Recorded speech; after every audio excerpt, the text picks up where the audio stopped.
વિચાર કરવાના છે, મનન કરવાના છે. પ્રભુનો ખાસ આભાર માનીએ છીએ. લુકની લખેલી સુવાર્તા બીજા અધ્યાયમાં આપી અને માર્કની લખેલી સુવાર્તા, 4 સુવાર્તામાં પ્રભુ ઈસુ ખ્રિસ્તના જન્મની વાત કરવામાં આવી છે. સાથે સાથે જૂના કરારમાં ભવિષ્યવાણીઓ પણ આપવામાં આવી છે. ઉત્પત્તિ માટે તમે જો તો જૂના કરારમાં પ્રભુ ઈસુ ખ્રિસ્તના જન્મની વાત કરવામાં આવી છે. એ બાબતોને ધ્યાનમાં રાખીને આવો આપણે આજે જ્યારે એક ઉજવણીના રૂપમાં ભેગા મળ્યા છે ત્યારે પ્રભુના વચનો તરફ પણ દ્રષ્ટિ કરીએ, જીવનો તરફ પણ દ્રષ્ટિ કરીએ અને પ્રભુ આપણા માટે શા માટે આવ્યા એ વિશે પણ આપણે વિચાર કરવાના. આવો પ્રાર્થના કરીએ, પ્રાર્થનામાં નમીએ. જીવતા અને મહાન પરમેશ્વર પિતા, અમે તમારી સ્તુતિ કરતા ધન્યવાદ આપીએ છીએ. પિતા, આ પ્રસંગે ખાસ રીતે તમારા વચનોનું મનન કરવાને માટે જઈ રહ્યા છે. વાલા પ્રભુ, તમારા આત્માનું સામર્થ્ય અમારા પર રેડી દો. તારનાર એટલે ખ્રિસ્ત પ્રભુ જન્મ્યો છે. તારનાર એટલે ખ્રિસ્ત પ્રભુ જન્મ્યો છે. પ્રભુ ઈસુનો જન્મ એ સૌથી મોટી ઐતિહાસિક ઘટના એ દિવસે બની. આપણે નાતાલે શાની ઉજવણી કરીએ છીએ કે જે પ્રભુ ઈસુ ખ્રિસ્ત આ નાતાલે એક બાળક બનીને આવ્યા અને પ્રભુ ઈસુ ખ્રિસ્તનો એ જન્મ એ સૌથી મોટી ઐતિહાસિક ઘટના. એ નાની બાબત નથી કે કોઈ ચીલા ચાલુ બની ગયેલી બાબત નથી, પણ એક સૌથી મોટી ઐતિહાસિક ઘટના છે. બધા છે કે જે આખી દુનિયાને માટે છે અને તેથી આપણે પણ એ તરફ દ્રષ્ટિ કરીએ છીએ અને નાતાલના ખરા અર્થને સમજવાનો પ્રયત્ન આપણે કરીએ છીએ અને ખરો અર્થ સમજીને આપણે નાતાલની ઉજવણી કરી રહ્યા છીએ.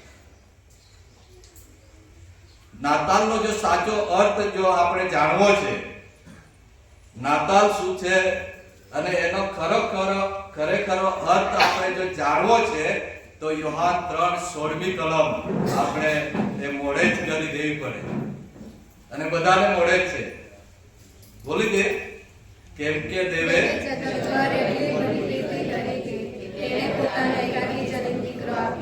એ સારો છે જે કોઈ તેના પર વિશ્વાસ કરે તેનો નાશ ન થાય પણ તે અનંત જીવન પામશે. Hallelujah, hallelujah, hallelujah, hallelujah. પ્રભુનો આભાર માનીએ કે આ આખી એક નાની અમથી કલમ લાગે છે પણ આખી દુનિયાને માટે બહુ જ મોટો અર્થ રહેલો છે, બહુ જ મોટો એવો ભાવ રહેલો છે. અને વાલા ભાઈ બહેનો, આપણા માટે પણ અન્યને માટે, કદાચ બીજા લોકોને માટે ઘણા બધા અર્થ હોઈ શકે, પણ આપણે એ બાબતને ધ્યાન રાખીએ કે મારા માટે એટલે આપણે વ્યક્તિગત જીવનને માટે નાતાલનો અર્થ કયો છે, નાતાલનો અર્થ એ શું છે. તો બહુ આપણે કહી શકીએ કે નાતાલનો જે અર્થ રહેલો છે એ તો એ સમય છે કે આ સમય આપણને આપ્યો છે કે તેમાં પ્રભુ ઈસુ ખ્રિસ્તને આપણે યાદ કરવાનો સમય છે. પ્રભુ ઈસુ ખ્રિસ્તને યાદ કરીએ, ઈશ્વરની ભેટ પ્રભુ ઈસુને યાદ કરવાનો સમય છે. પ્રભુ ઈસુ ખ્રિસ્તની અજોડતા વિશે આપણે જો યાદ કરીએ, પ્રભુ ઈસુ ખ્રિસ્તના જીવનને આપણે યાદ કરીએ, તેમના શિક્ષણને પણ યાદ કરવાનો આ સમય છે. વાલા ભાઈ બહેનો, પ્રભુ ઈસુ ખ્રિસ્તના ચમત્કારોને પણ યાદ કરીએ કે તે સમયે પ્રભુએ જે મહાન ચમત્કારો કર્યા એ આશ્ચર્યકારક હતા અને આજે પણ એટલા જ ચમત્કારો એ પ્રભુ ઈસુ કરતા જાય છે. તેમની ભવિષ્યવાણીઓ વિશે આપણે વિચાર કરીએ અને સમયને યાદ કરીએ. વાલાઓ, તેમના મૃત્યુને યાદ કરીએ, તેમના પુનરુત્થાનને પણ યાદ કરવાનો આ સમય છે કે આ દુનિયામાં પ્રભુ આવ્યા અને મારા માટે સજીવન થયા. અને આ નાતાલ પ્રસંગની નમ્ર વ્યક્તિઓને પણ આપણે યાદ કરીએ. ઘણી બધી રીતે આપણે ત્યાં સાંસ્કૃતિક કાર્યક્રમોની વાત આવે એમાં પણ આપણે જોઈ શકીએ છીએ. જુદા જુદા ઘરોમાં આપણે ક્યાંક ને ક્યાંક એ બધાને આપણે યાદ કરતા જોઈએ, ગભાણ બનાવીને, તારા લટકાવીને અને જુદી જુદી જે બાબતો આપણે જોઈએ છે. મારી યુસુફને પણ આપણે યાદ કરવાની આ સમય છે. જકારિયા અને એલિઝાબેથને પણ યાદ કરીએ એ સમયને. હાન્ના અને સિમ્યોન, ભરવાડો અને માગીઓને પણ યાદ કરીએ. તારો દોરનાર છે એ તારાને પણ આપણે યાદ કરીએ. એ ભરવાડોની સાથે ઘેટાઓ પણ હતા, એને પણ યાદ કરીએ. એ આખો સમય આપણા એ નજર સમક્ષ આજે આવી જવો જોઈએ કે પ્રભુ ઈસુ ખ્રિસ્તે મારા માટે શું નથી કર્યું. અને એ નાતાલને યાદ કરીએ જે પ્રભુએ આપણા પર પ્રેમ કર્યો, તો એ પ્રેમ કરવાનો સમય પણ આપણે યાદ કરીએ કે આપણે ક્યાં છે. સાથે સાથે ઈશ્વરે એટલું બધું આપી દીધું આપણા માટે, જગતને માટે, કે કશું પાછું નહીં રાખ્યું. એ આપવાનો સમય પણ યાદ કરીએ. ઈશ્વરે આપણા પર પ્રેમ કરીને આપ્યું, પોતાનાથી બધું આપી દીધું, પ્રભુ ઈસુ ખ્રિસ્તને આપી દીધું. એ માફી આપવાનો સમય યાદ કરીએ. ઈશ્વર આપણને ક્ષમા આપવા ઈચ્છા રાખતા હતા. આપણે માફી આપવાનો એ સમય પણ આપણે યાદ કરીએ. બચાવવા અને છોડાવવાનો સમય પણ યાદ કરીએ કે પ્રભુએ આપણને શું કર્યું, આપણા માટે શું કર્યું. અને વાલા ભાઈ બહેનો, એ નાતાલનો એ સમય છે, પરિવર્તનનો એ સમય છે કે આજે આપણે નાતાલનો પ્રસંગ આપણે ઉજવી રહ્યા છે, નાતાલ ઉજવી રહ્યા છે. તો પ્રભુ ઈસુ ખ્રિસ્ત આપણા માટે આવ્યા, તો આપણે આ નાતાલ એ પરિવર્તનનો એ સમય હોવો જોઈએ. નાતાલના ખ્રિસ્ત આપણું પરિવર્તન કરે છે, નવી સૃષ્ટિ બનાવે છે, આપણને નવા ધ્યેય તરફ આપણને દોરી જાય છે, નવા વિચારો અને નવી દિશા અને નવી આશા તરફ આપણને દોરી જાય છે વાલા ભાઈ બહેનો. અને સંપૂર્ણ ભેટ એ પ્રભુએ આપણને આપી છે. એ ભેટને આપણે યાદ કરીએ આનંદ સાથે, બહુ જ ખુશી થઈને આપણે યાદ કરવાનો આ સમય છે વાલા. અને જો આપણે નાતાલના સમય આ બધી બાબતો બાજુ પર રાખીને કરીશું તો કોઈ અર્થ વગરનો રહેશે. નાતાલનો અર્થ જ આ છે કે જે પ્રભુએ આપણા માટે પ્રથમ નાતાલની યાદ આપણને કરાવે કે શા માટે આવ્યા, કેમ આવ્યા, શું કરવા આવ્યા. અને એ આનંદ આપણને છે કે આપણે એ આનંદ વ્યક્ત કરવાની વાત આવે છે. અને આપણી નાતાલની ઉજવણી તરફ આપણે દ્રષ્ટિ કરીએ. લુકની લખેલી સુવાર્તા 2 અધ્યાય 11મી કલમ તરફ આપણે જોઈ ગયા. ઈસુના જન્મે સૌથી મોટી ઐતિહાસિક ઘટના બની, ઐતિહાસિક બાબત ત્યાં બની ને આપણે નાતાલે એ આની ઉજવણી કરીએ છીએ. તો પહેલો તિમોથી 1 અધ્યાય 15મી કલમ તમે વાંચજો તો ત્યાં કહેવામાં આવે છે કે આપણે કાળજી રાખનાર ખ્રિસ્તની ઉજવણી કરીએ છીએ. આપણી કાળજી રાખનાર ખ્રિસ્તની ઉજવણી કરીએ છીએ. આ નાતાલે પ્રભુ આપણા માટે કાળજી રાખનાર તરીકે આવ્યા. આપણી કાળજી રાખે છે, આપણી સંભાળ રાખે છે. આપણે એમ ધારીએ છીએ કે આપણે આપણી રીતે જીવીએ છીએ, કશું જ આપણી રીતે જીવતા નથી. પ્રભુની ઈચ્છા અને યોજના ના હોય તો આપણે પાંદડું પણ હાથતું નથી વાલા. અને તેથી આપણે એક ડગલું પણ આગળ વધી શકતા નથી. આપણે જે છે, જેમાં છે, જેવી રીતે છે, જે પ્રકારે છે, જ્યાં છે ત્યાં ઈશ્વરની ઈચ્છા વગર નથી. અને તેથી આપણે પ્રભુનો આભાર માનીએ કે આપણે કાળજી રાખનાર ખ્રિસ્તની આજે નાતાલે એ ઉજવણી કરી રહ્યા છે. તે મનુષ્ય દેહધારી થઈને આ પૃથ્વી પર આવ્યા, તે દર્શાવે છે કે તે આપણી કાળજી રાખે છે. એ ધાર્યો હતો એક દેવ તરીકે પણ હમણાં નહીં ઘણી બધી ક્યાંક ને ક્યાંક પ્રગટ થઈ જાય રીતના એ દેવ તરીકે પ્રગટ થયા હોય, બહુ જ ભવ્યતાથી પ્રગટ થયા હોય, મોટા મહેલોમાં એ પ્રગટ થયા હોય, મોટી હોસ્પિટલોમાં એ પ્રગટ થયા હોય, મોટી મેદની સાથે પ્રભુ આવી શક્યા હોય. પણ એવું ના કર્યું. દેહધારી મનુષ્ય જાત તરીકે ત્યાં એ પ્રગટ થયા. એ જન્મ લઈને આપણા બાળ ઈસુ તરીકે પ્રગટ થયા અને આપણા તારનાર બન્યા. માટે પ્રભુનો આપણે આભાર માનીએ આ નાતાલે કે પ્રભુ આપણા કાળજી રાખનાર તરીકે આપણે ખ્રિસ્તની ઉજવણી કરીએ છીએ. બીજી બાબત જોઈએ તો 1 તિમોથી 1 અધ્યાય અને 15મી કલમમાં ત્યાં બીજી બાબત પણ આપવામાં આવી છે કે આપણે આગમનની ઉજવણી કરીએ છીએ. પ્રભુ ઈસુ ખ્રિસ્ત આ પાપી અને દુઃખી જગતમાં આવ્યા. જૂના કરારમાં તેમના આગમન અંગે ભવિષ્ય વાંચવામાં આવ્યું છે. મીકાના પુસ્તકમાં તમે વાંચજો, ત્યાં 5મા અધ્યાયમાં એ ભવિષ્ય વચન આપવામાં આવ્યું છે. યશાયાના 53મા અધ્યાયમાં તમે વાંચજો તો ત્યાં પ્રભુ ઈસુ ખ્રિસ્ત આ દુનિયામાં આવે એના માટે ભવિષ્ય વચન આપવામાં આવ્યું છે. ઉત્પત્તિના 49મા અધ્યાયમાં તમે વાંચજો તો ત્યાં એ ભવિષ્ય વચન આપવામાં આવ્યું છે. વાલા એ પ્રભુ ઈસુ ખ્રિસ્તનો આગમનની વાત ત્યાં કરવામાં આવી છે. અને તેથી વાલાઓ આપણે પ્રભુ ઈસુ ખ્રિસ્ત આ દુનિયામાં આવ્યા એની આપણે ઉજવણી કરીએ છીએ. એ નહીં આવ્યા હોત તો આજે આપણે ક્યાં હોત? આપણા બાપ દાદાઓ ક્યાં હોત? આપણે ક્યાં હોત? આપણા બાળકો ક્યાં હોત? એ પાપી જગતમાં ખદબદતા હોત. આજે આપણે આપણું જીવન ક્યાં હોત? પ્રભુએ આપણને પસંદ કર્યા, આપણને તેડ્યા, આપણને નામ દઈને બોલાવે છે. તમે ખ્રિસ્તના બાળકો છો અને ખ્રિસ્ત બાળકો તરીકે આપણી હંમેશા આ કાળજી રાખે છે અને એ નાતાલે એની આપણે ઉજવણી કરી છે. એની આપણે ઉજવણી કરતા પ્રભુને આપણા જીવનમાં આપણે સ્થાન આપવાનું છે. વાલા ભાઈ બહેનો, તેમના આગમનથી આશા ઉત્પન્ન થઈ. પ્રભુ ઈસુ ખ્રિસ્ત આ દુનિયામાં આવ્યા, બાળક બનીને આવ્યા અને મોટા પણ થયા.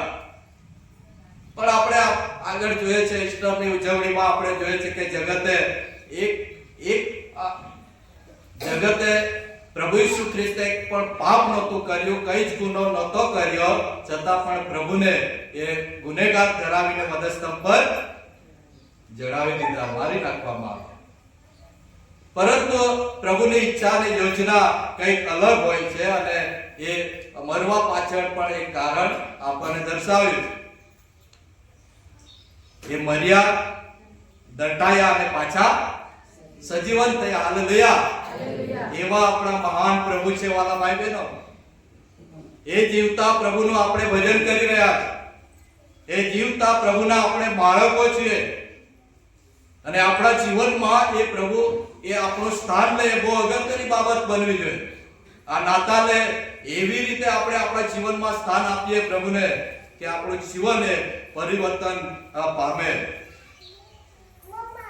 ત્રીજી બાબત ત્યાં લખવામાં આવી છે ફિલિપીઓના પત્રમાં તમે વાંચજો 2 અધ્યાયની 8મી કલમમાં કે આપણે તેમના દેહધારીપણાની ઉજવણી આપણે કરીએ છીએ. માનવી બુદ્ધિથી ઈશ્વરનું સીમિત થવું આપણે સમજી શકીએ તેમ નથી વાલા ભાઈ બહેનો. પરંતુ આપણે એટલું તો જાણીએ છીએ કે સનાતન ઈશ્વર માનવી બને તે કેવું અજાયબ જેવું આપણે કહી શકીએ. એ સનાતન ઈશ્વર, દેવોના દેવ, પ્રભુના પ્રભુ એ માનવી બને, માનવ મધ્ય આવે, એ અજાયબ જેવી ઘટના એ દિવસે બની. અને એનો આનંદ આપણા હૃદયમાં છે. એ માનવી બન્યા, એ ગરીબ બન્યા અને ગતિ કબાડમાં એ જન્મ લે છે.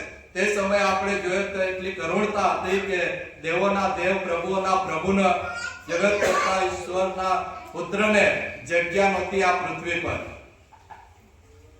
અને ગંદી કબાડમાં એ જન્મ લે છે.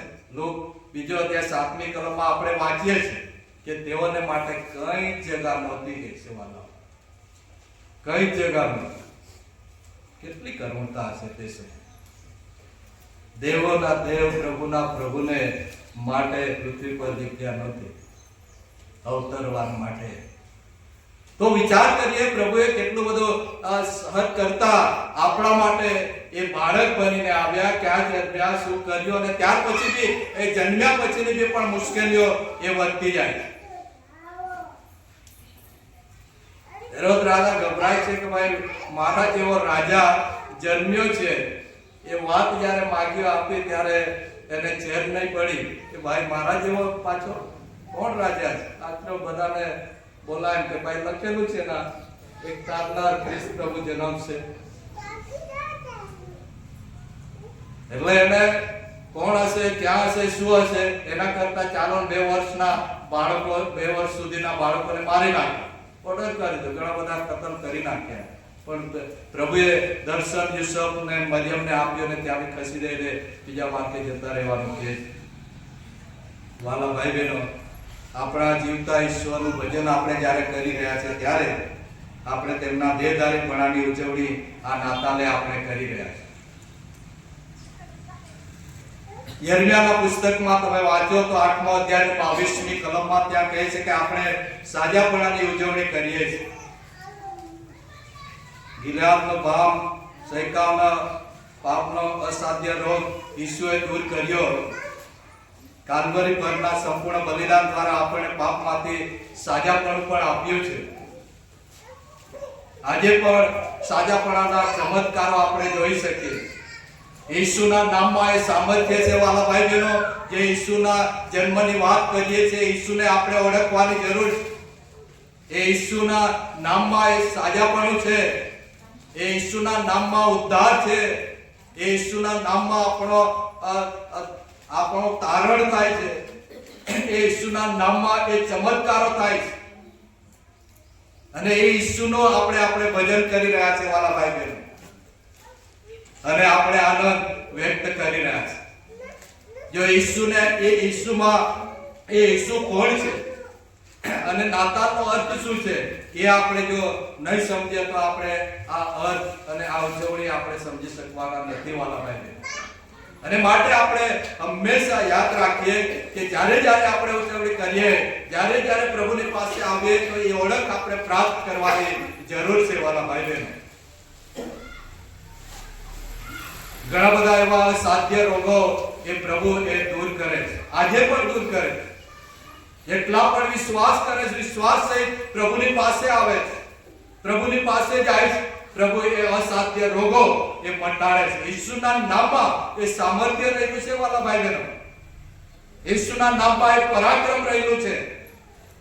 ઈસુના નામમાં એ શૈતાન થરથરે છે. ઈસુના નામમાં એ શૈતાનને આપણે હરાવીએ છીએ. શૈતાન કેટલો બધો તાકાતવાન છે.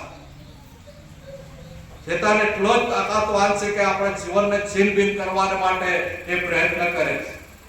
પણ વાલા ભાઈ બહેનો, આજે આ નાતાને આપણે એ સમજીને આપણે જઈએ કે ઈસુના નામમાં એ સામર્થ્ય રહેલું છે અને ઈસુના નામમાં એ ઉદ્ધાર રહેલું.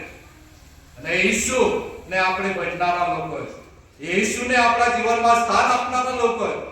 અને તેથી આપણા જીવનમાં શૈતાન અને શૈતાનના તમામ તાકાતો કે શૈતાની કાર્યો, કાવા દાવાઓ, શૈતાનની તમામ પ્રકારની એ બાબતો આપણા જીવનમાંથી, આપણા કુટુંબ સમાજ મંડળીમાંથી દૂર થઈ જાય એવા પ્રયત્ન સાથે, એવી પ્રાર્થનાઓ સાથે આપણે આજે જઈએ.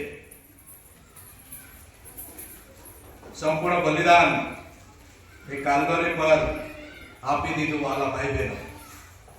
તમારા અને મારા ઉદ્ધારને માટે, તમારા અને મારા બચાવને માટે એ સમયે જે સુવાર્તા આપવામાં આવી એ સુવાર્તા આજે પણ એટલે જ અવિરત પ્રમાણે ચાલુ છે. એ સુવાર્તામાં પણ પરાક્રમ રહેલું છે વાલા ભાઈ બહેન. અને આપણે એટલા જ આનંદિત છીએ કે આપણા બાપ દાદાએ એ સુવાર્તા એ સ્વીકારી. કેટલાકને જે વારસામાં એ મળી, વિશ્વાસ મળ્યો. કેટલાકને નવીન દિશામાં વિશ્વાસ મળ્યો, સુવાર્તા મળી. અને આ ઉદ્ધારના કાર્યમાં આપણે આગળ વધીએ છીએ. 1 તિમોથી 1 અધ્યાય 15મી કલમ ત્યાં તમે વાંચો તો આપણે શુદ્ધતાની ઉજવણી કરીએ છીએ. પાપમાંથી શુદ્ધ થવું એટલું જ જરૂરી છે. આજે આપણે આ પ્રભુ ઈસુ ખ્રિસ્ત આપણને બચાવવા માટે આવ્યા. પ્રભુ ઈસુ ખ્રિસ્ત આપણા પાપોની માફી મળે એના માટે આવ્યા. પ્રભુ ઈસુ ખ્રિસ્ત આપણે નાશમાં ન જઈએ એના માટે આવ્યા. અને જો આપણે એનાથી દૂર રહીએ તો એનો અર્થ આપણે નાતાલનો અર્થ અથવા તો ઉજવણીનો અર્થ આપણે સમજી શકવાના નથી. અને તેથી વાલા ભાઈ બહેનો, આજે એ કહેવા માંગુ છું કે આપણે શુદ્ધતાની ઉજવણી કરીએ. શુદ્ધ, પવિત્ર કોણ છે? તો પ્રભુ ઈસુ ખ્રિસ્ત છે. અને કહે છે કે હું પવિત્ર છું, માટે તમે પવિત્ર થાઓ. અને પવિત્રતાની ઉજવણી આપણે આ નાતાલે કરીએ. આપણે પાપમાંથી શુદ્ધ થવું એ જરૂરી છે. અને તેથી વાલા ભાઈ બહેનો, આપણે યાદ રાખીએ કે આનંદ સાથે આ બાબતો આપણા જીવનમાં હોવી જોઈએ કે આપણે શુદ્ધતાની ઉજવણી કરીએ, પવિત્રતાની ઉજવણી કરીએ, પાપમાંથી શુદ્ધ થઈએ, પાપી સ્વભાવ, પાપી જીવન, પાપી અવસ્થામાં આપણે ન પડી રહેતા.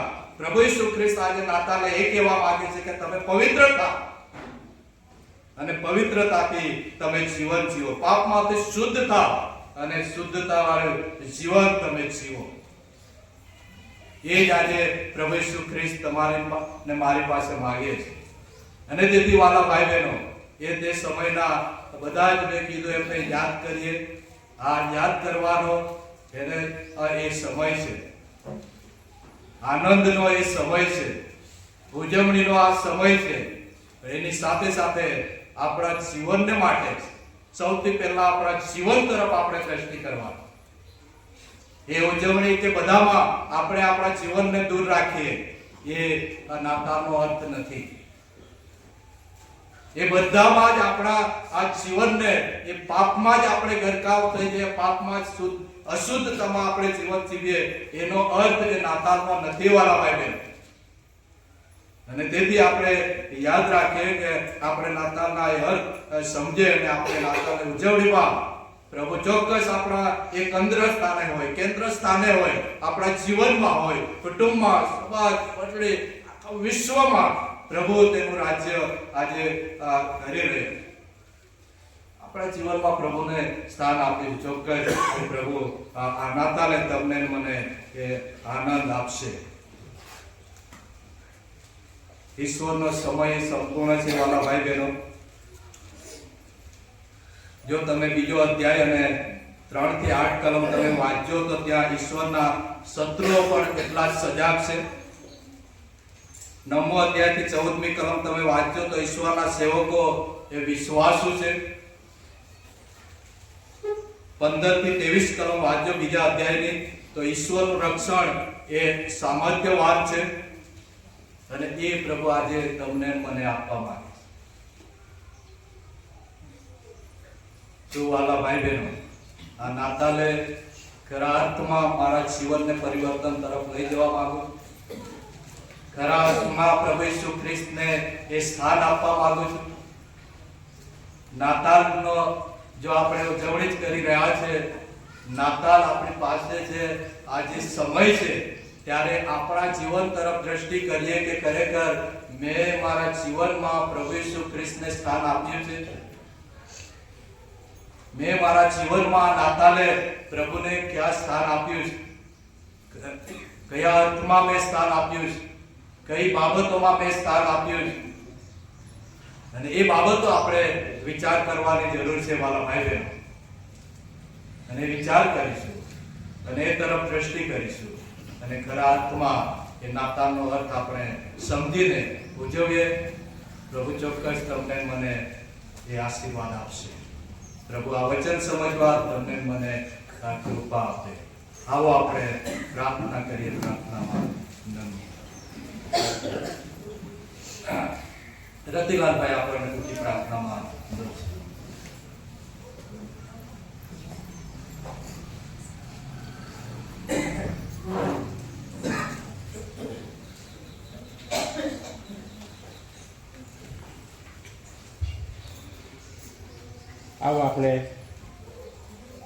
આવો આપણે પ્રાર્થનામાં નમીએ.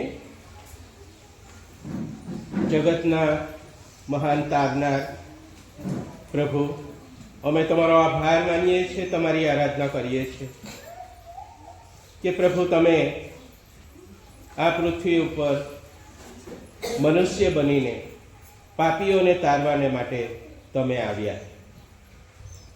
સમગ્ર દુનિયાનું તારણ કરવાને તમે આવ્યા પ્રભુ. અમે તમારો આભાર માનીએ છીએ.